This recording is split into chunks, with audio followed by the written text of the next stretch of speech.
Hello, everyone, and welcome to the Zoo Cruise My Story podcast. My name is Heather, and I am an alcoholic. Please be sure to subscribe, like, share, and comment on our videos so that YouTube will send them out to alcoholics looking for recovery. Today we have Rosie sharing her experience, strength, and hope with us. She is going to tell us what it was like, what happened, and what it's like now. Please keep in mind that this will be going on an Alcoholics Anonymous website. So without further ado, I do give you Rosie. Please start off by telling us your name, location, and sobriety date.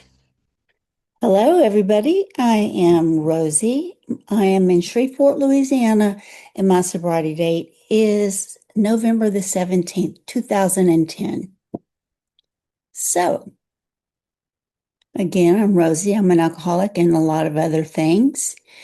I'll start with saying that I was the youngest of three children, the only girl. I had two older brothers who are all close in age. From the very beginning, I was surrounded by a lot of love. Being the only girl. I mean, my dad always was like I was special, tell the boys I was special. They would treat me a certain way. So anyway, it was love. It was real love and complicated and imperfect, but it was real. I've always felt most loved by my father. He had already chosen my name way long before I existed. He loved roses. And he used to say that a single rose was way more beautiful than a whole entire garden. Even while he was living, he said whenever he passed that he didn't want a big bouquet of roses or anything on his coffin. He wanted one single rose. So to him, that one perfect rose stood out on its own, is what he would say. And so when I was born, he named me Rose. It was never just a name to him. It was a symbol of beauty. My mother, she was unforgettable, beautiful, funny, warm. People were naturally drawn to her. She could light up a room with her personality, but beneath that light was a quiet, ongoing battle with mental illness and addiction. It lived inside of her long before they understood or was able to properly treat that back then. There were no clear answers, no help. She suffered deeply, and so did our family. She loved fiercely, though, and when her struggles overtook her, she would apologize with such sincerity. She would regret them so bad. So sincere, full of love and kindness and so much sorrow, she would apologize. Say it would never ever happen again. Even as a child, I could feel our home was filled with tenderness and turmoil. She created confusion in me that I carried for years. There were moments where I felt deeply loved and others where I felt invisible, even unwanted. That emotional contradiction shaped how I saw myself as a little girl who longed for approval, especially hers. But no matter what I did, it never seemed good enough. She would comment negatively on my appearance and my smile and everything to do with my appearance, even my personality. Those words would hurt me deeply, and they planted insecurities that followed me into adulthood, whispering that I wasn't enough, that I wasn't pretty enough, that I needed to become something more to be appreciated, accepted. So I tried. I poured myself into becoming visible, valuable, and admired. So in high school, I became a cheerleader, was on the dance team, was homecoming queen, jamboree queen, any kind of queen you could be. I went for it. I entered pageants. I lost some and I won some. I was tall, very tall and slim at 14 years old. She sent me to a modeling and finishing school and I started modeling at a young age, very young age at 14. And eventually at 16, I found myself on 42 billboards across our city, along with local commercials and magazines. On the outside, it looked like I had achieved everything a young girl could dream of. But inside, the emptiness remained. No crown, no applause, no recognition could fill that void left by the approval I never felt I had received at home. I was chasing something deeper: love, validation, and identity, all at the same time. My exposure to Xanax came during a period when it was widely prescribed without a full understanding of its addictive nature. When it was new, it became something I relied on just to cope, especially around my mother. That dependency grew quickly, quietly, and dangerously. I didn't understand then how deeply it had taken hold of me until I needed it just to function. My life began to expand outward, modeling, traveling, working on sets, like The Young and the Restless and The Bold and the Beautiful. I attended a lot of events surrounded by cameras, lighting, red carpet events, walking runways for major designers, and experiencing a world that looked glamorous and full of promise. Behind the scenes, though, a different reality existed. Substances were everywhere in those environments, normalized, very accessible, and intertwined with the whole lifestyle. It was cocaine, alcohol, and eventually more dangerous drugs became a dependence. I became dependent on them and addicted to them. These drugs were just part of the rhythm that were all around me. I married the man who owned a designer company. It was called Okada. It was the designer. And he was a man of means. And back then, that's what I was interested in. I'll admit it, I wanted to marry. I wanted to have money. I wanted to have a certain lifestyle, and he gave it to me because of the connections that he had. With him, I had the most beautiful son you could ever see, and I loved being a mother. Nothing stole my heart and fulfilled me more than being a mother did, especially to him. Those moments were so real. I have never, ever, or would ever experience love that incredible and indescribable. It was so grounding, but my marriage struggled, largely due to addiction, my husband's alcoholism, our emotional distance, and the inability to find affection for one another. My heart was breaking, and sorrow began to take over my life. Eventually, I made the decision to leave. I believed that I needed to start over to create something better for myself and for my son. I hoped that by changing my circumstances that I could change my life. But addiction doesn't follow intention. There was a reunion with a man from my past. We fell in love with each other when I was 19 and he was 26. He got married too and had children. And,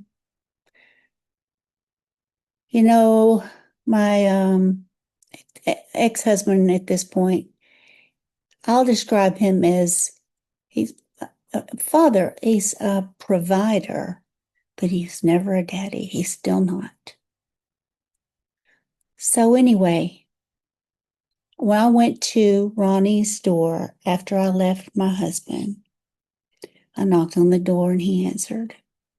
From that point on, we were reunited and built a relationship. He was very, very close to my son, and my son loved him. He's the daddy in his life. He still is. We built a life together again. We got married and bought an amazing home. It was so beautiful. A beautiful place. It was on I think it was, the beautiful property that really had me. It looked like the perfect place for my son, for him to grow up, sitting on a duck pond where he could fish and go out in the boat with my husband. The ducks, they would lay eggs, and all around our house in the flower beds, all the way around. And in the springtime, they hatched. And the cutest little baby ducks, they came out and made their way to the pond. Just absolutely the perfect environment for my son. Everything was perfect. I never thought that I could be so happy. It was every one of my dreams, like they had all come true, because they had. For some time, it felt like redemption had already begun. Then drugs entered the picture. An old friend of Ronnie's came to visit and brought a white powdered substance. He shared it with us, and we had a great time. After we ran out, we didn't want to be out. So he invited one of his friends to come over. And he brought another substance, and it was in rock form. What started as a single moment of exposure was the moment that unknowingly I and my husband literally shook hands with the devil and all of his demons. Alongside with my husband, it spiraled into something catastrophic. Addiction returned fiercely, quickly, and aggressively, pulling both of us into such a destructive cycle that consumed everything. When I say everything, I mean everything. Our relationship, our home, our finances, all of my investments, and eventually our ability to take care of my innocent and precious 10-year-old son.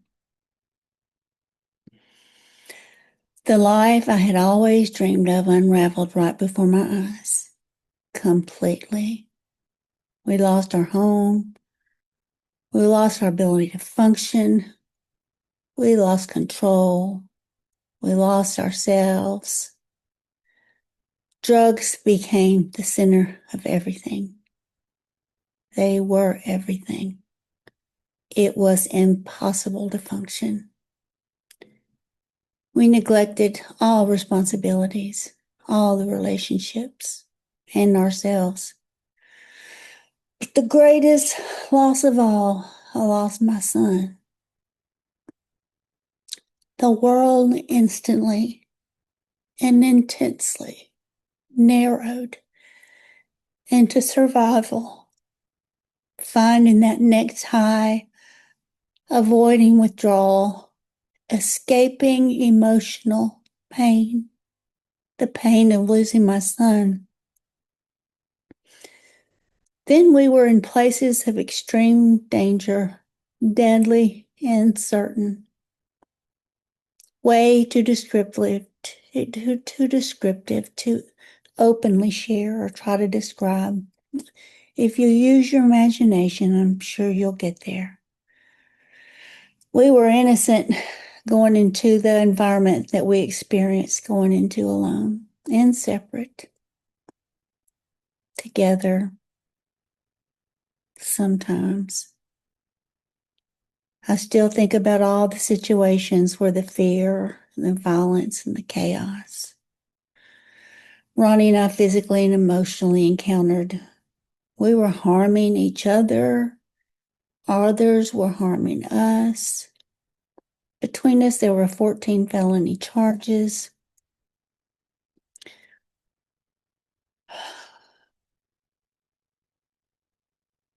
Four aggravated assaults, four Schedule 2, two Schedule 2 with firearms, and one charge of firearms Schedule 2. Excuse me, there was two charges of firearms with Schedule 2. One itself carried a 15-year minimum sentence. There was also one misdemeanor and two resisting arrest. Back then in Louisiana, in Shreveport, those kinds of charges were the kind of charges that were seriously prosecuted. They're not like they are now. Back then, they were very, very hard. The prosecution of that would be extremely extreme. Consequences followed. The legal issues accumulated, and the attorney that my dad hired, thank God, was the lawyer, the finest, most successful and recommended, impressive attorney for fighting and winning drug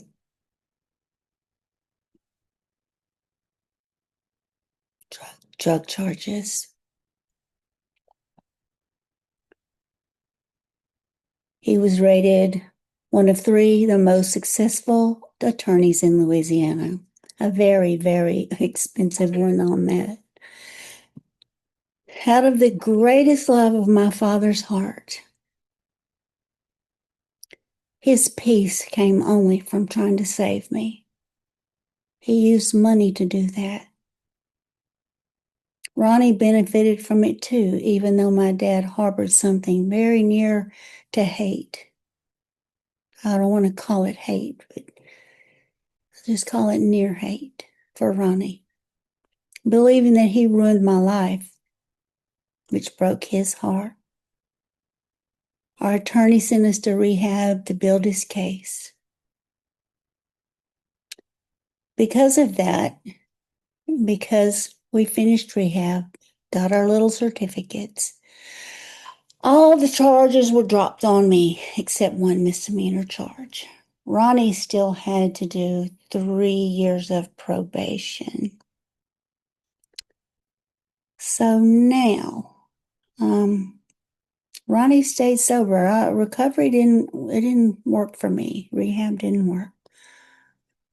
Ronnie stayed sober for 3 years and held down a job. So now we had all of our utilities back, which we did without most of the time.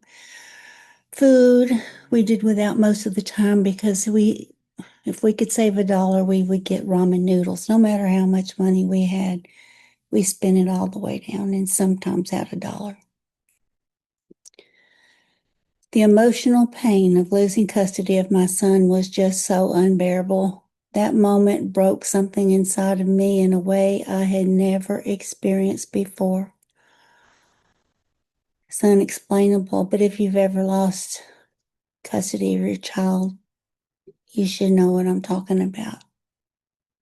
I couldn't stand to feel it, so I had to numb myself completely. It was the only way I knew how to survive. I couldn't survive that. I would come to reality and I would just have to go numb, not knowing that there would be years and years of destruction, years of just surviving rather than living, years of being disconnected from my family, myself, God, and from everything that mattered. I remember once coming to, I never woke up because I never went to sleep. I just came to. And I came to on a concrete stairway off of a sidewalk in a very, very dangerous part of town. Beside me laid an empty bag of chips. I was hoping it wouldn't be empty, so I picked them up in hopes that there would be something left inside. They were only crumbs. I poured the crumbs into my hand and I put them in my mouth. I was so hungry. I started crying because I couldn't believe I had made my way into such despair.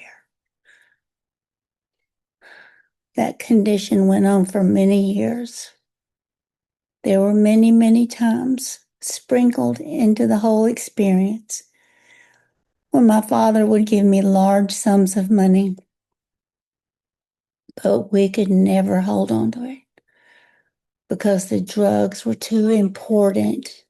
They were everything. My husband and I were both very broken people. My father remained the constant in my life. He helped me financially, trying in his own way to protect me from the worst outcomes of addiction. He loved me so, so very much, and that was the only peace he knew was to try to save me. That's how he slept at night. But his heart was breaking more and more with every breath he took, which he struggled to take. He had had 3 heart attacks by this time during my addiction. And the emphysema was taking hold of him. He was aging. He was in bad health. And I hadn't seen it happen. My brothers were telling me he was dying, but I thought they were exaggerating, just to try to manipulate me. So anyway, things reached a breaking point and my father died. He was and had always been everything to me, other than my son and at one time Ronnie. When he died, then finally the financial support completely disappeared. The weight of reality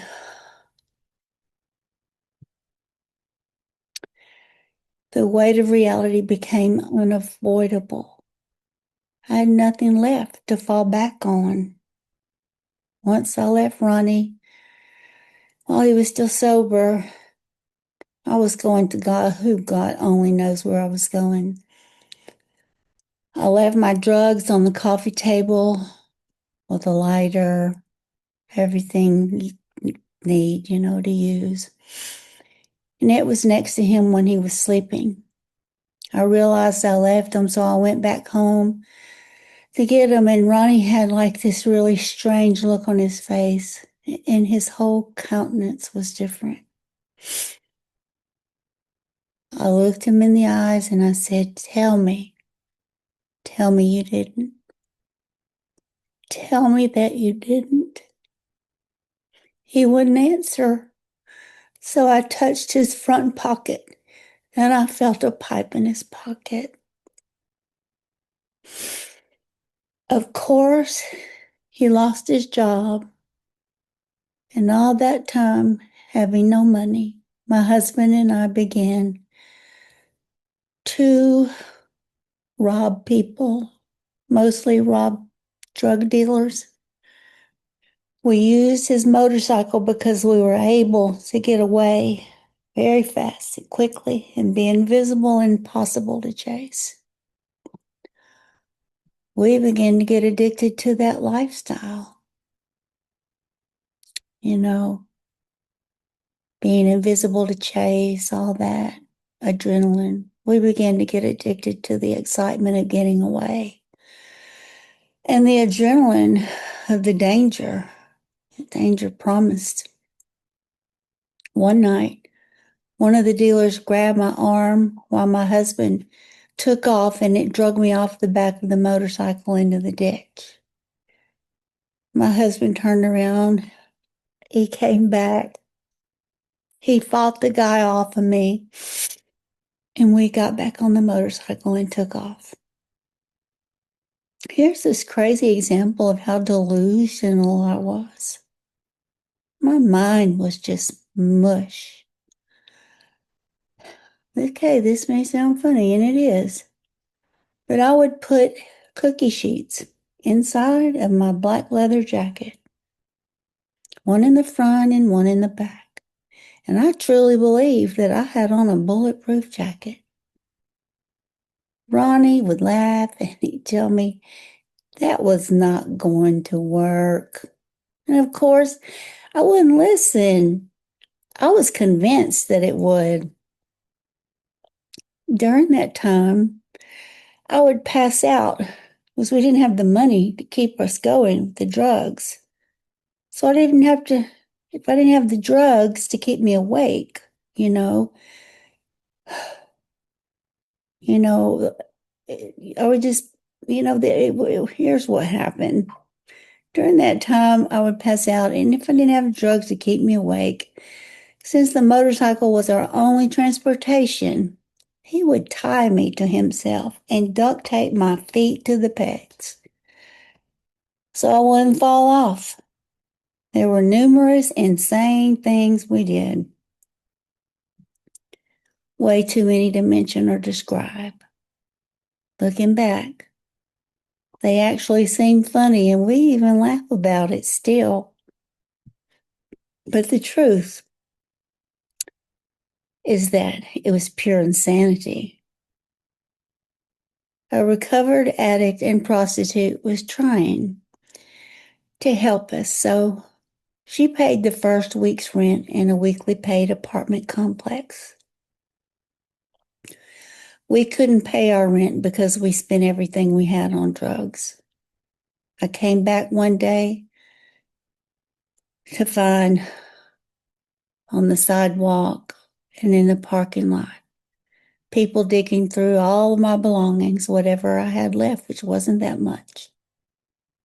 It was right then and right there where I came to the fork in the road. I made the decision, and it was instant, that it's over. I am not going to continue to live this way.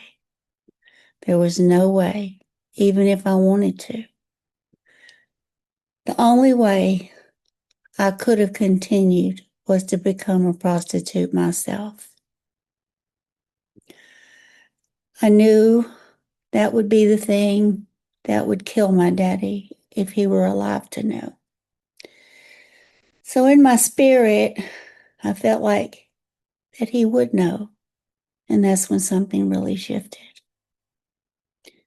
I'd reached a place where I could no longer continue the way I'd been living. The exhaustion, the loss, the emptiness, all at once in a single moment of clarity.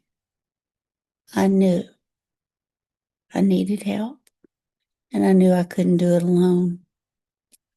I prayed and called a rehab center. This time it was different because I wanted it. Not the other 4 or 5 times I went where I couldn't wait to get out.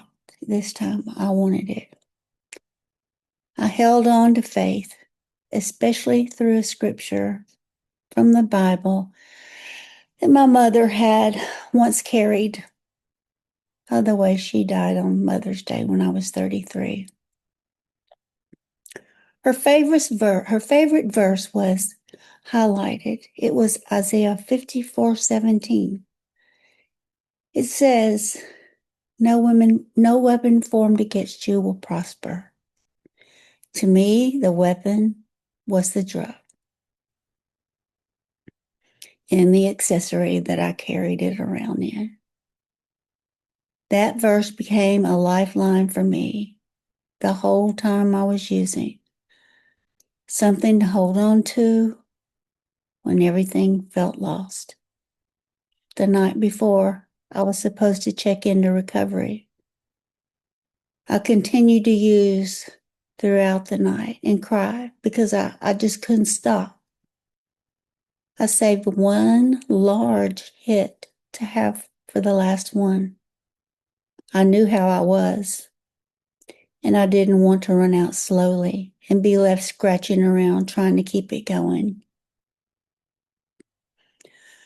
So I saved the last large one, and I planned it to be that way so I would never forget it. And I didn't. I put the fire, that flame, that torch to the end of my pipe, and I took it all in.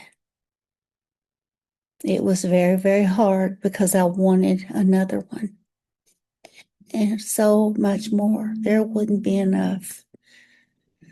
I opened my mother's Bible, put it in front of me, looked up towards the ceiling, right there.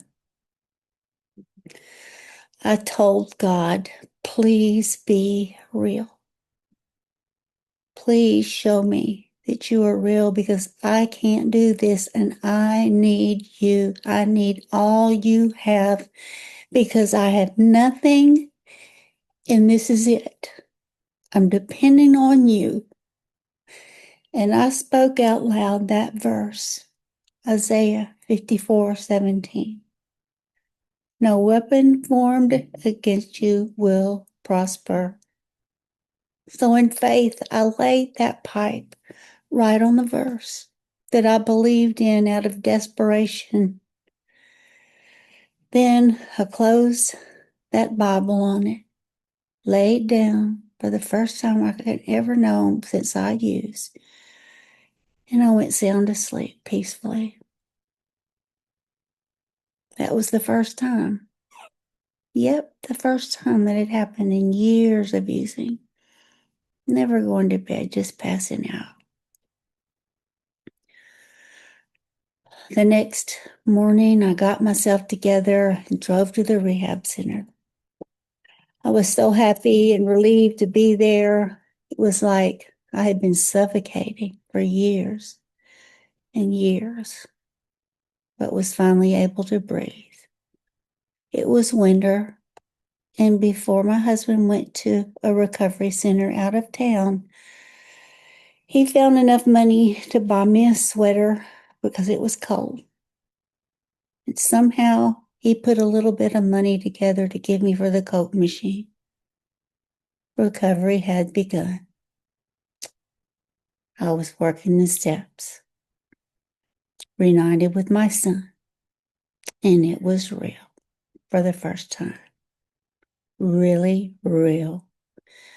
My husband was building his life back. We both got out within 2 weeks of each other. I stayed in a sober living home for 1 year. He lived with his daughter for 1 year, and we both worked our own programs with our own sponsors. We attended lots and lots of meetings constantly. We attended meetings like we used. We had to, or we'd use again. We had to fill up our time, fill up our thoughts. So morning, noon, and night, we surrounded ourselves with people who understood the struggle, the solution. Over time, healing began to take root. After a year, my husband and I got back together. We rented a small house, and our relationship was healed, and all was forgiven. I was reunited again with my son and my soulmate. Relationships with family were and still are being restored. Trust slowly was rebuilt. I believe it still is there. Life began to stabilize in ways I had once only hoped for. Today, my life, I'm not just clean. I am full. I have my son back. I have a home. I felt, that this would be impossible, but it was all restored. I continued to stay connected through meetings, including online community meetings called the Zoo Crew. The Zoo Crew has built a support system, a great support system around me, and it's connected me to people and friends from all over the world. Being of service and a member of the Zoo Crew has, become a vital part of my recovery. It's also a place where I can give back what has freely been given to me. More so than just going to in-person meetings, but sharing with people around the world. Looking back, I can see the entire arc of my life. The wounds, the search for approval, the rise and the fall is the long road back to what's felt like the end is becoming the beginning. Today, I live with gratitude, not because my life is always easy, but because it was transformed. It's still transformed. I intend on it staying that way. I give thanks to the Zoo Crew who has helped me continue my recovery, who has given me my own meeting. We call it the Pink Cloud Sober Flight meeting. It's become a pretty successful meeting. It's another way for me to give back. And I enjoy it. So, because, there's lots of people that attend and they're excited and joyful, and they join in with their own pink clouds and their own airplanes that they've designed to help celebrate the meeting. I want to thank the man who created this opportunity and the Zoo Crew. I believe with all my heart that the Zoo Crew is a God-inspired idea. There is no way at all any of this could have happened if it weren't God-inspired. It has sent out ripple effects across oceans and every continent. So by the grace of God, the Zoo Crew, the date of my sobriety, November 17, 2010, I will never, ever forget. I've been sober for 15 and a half years now. We have all the love that we both lost back in our lives again. Both of our families have all reunited. That includes my other two children. They are my extra children and two grandchildren. No one will ever hear me refer to them as stepchildren. There is no such thing as stepchildren in my life. They will always be my extra children. So thank you to the Zoo Crew, the wonderful man who created it. Thanks to my son, my extra children, my family and friends for accepting us back into their lives and being supportive of our continuing recovery. So only by the grace of God are we alive, healthy, and sober today. I want to thank you for the honor of possibly touching someone or possibly saving another suffering alcoholic or addict's life. Thank you so much.